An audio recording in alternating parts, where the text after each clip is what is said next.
The Devil All the Time is a Netflix film with an all-star cast including Tom Holland, Robert Pattinson, Jason Clarke, and Sebastian Stan about various characters in the middle of the 20th century whose lives become violently intertwined. I enjoyed this movie a lot. It has a dour and depressive tone, with Tom Holland playing one of the few characters that wasn't morally bankrupt. The film takes its time establishing the characters' lives and behaviors. Though the film showcases the perspectives of a variety of different characters, Tom Holland would be the one I'd consider to be the film's primary lead, but he doesn't show up until 45 minutes into the film. That's because the film takes its time establishing context for his story and the stories of the other characters. Some people might find such a time-consuming setup to be tedious, but for me the pacing worked to establish the mood of the film and to establish our lead story as being part of a larger whole. The writing and direction were fantastic, and the acting for the most part was great as well. Robert Pattinson spoke in a nasally southern accent, but I thought it completely worked to help portray the creepy and disgusting nature of his character. Some have said that they find the movie to be too dark in tone, however I feel that this darkness is what lies at the center of the story. It's a primary conceit of the narrative. I'm going to be entering spoiler territory now, so if you haven't seen the film and you don't want to be spoiled, I recommend stopping here. I will say that I enjoyed the film and I highly recommend it, so long as you don't mind films that are very dark in tone. And with that, let's get into spoilers. The whole point of the film is to present Tom Holland's character with corrupted individuals who challenge his good-natured personality. The film begins by following Bill Skarsgård's character, a man who, after experiencing the horrors of war in World War II,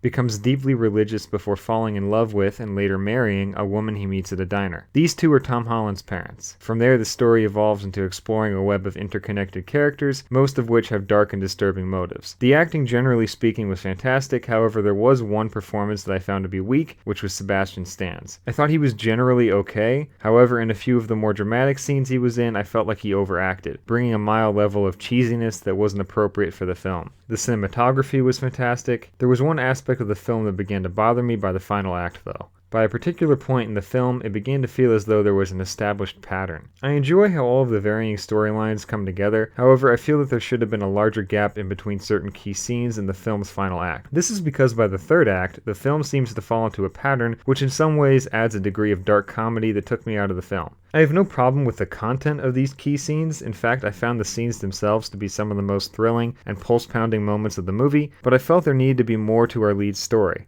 After a certain point, it seemed clear to me that his fate was to systemically face off against our remaining cast of characters. The film needed more scenes with Tom Holland. Perhaps scenes that showed him trying to pursue his goals. This would have helped to keep this pattern from emerging. In other words, I feel that the film should have been longer. Despite this problem, I still think that the mostly fantastic acting, great writing, and great cinematography work to make a disturbing, harrowing, and at times anxiety-inducing dramatic thriller. I'm going to give The Devil All the Time a 7.5 out of 10.